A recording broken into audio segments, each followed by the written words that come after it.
A la mujer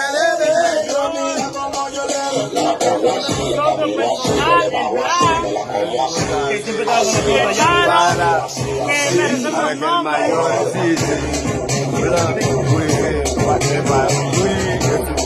Y le agradezco bastante a ellos. Y le van a hacer muchas cosas. Yo, y el gas siempre iba ya tocando la puerta. Yo, José. Yo siempre iba todo el tiempo buscando la comida y dándole comer todo el tiempo.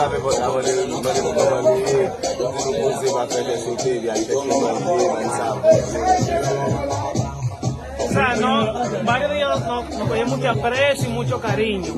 Y se lo agradecemos bastante. Y al jefe, que mi respeto para él.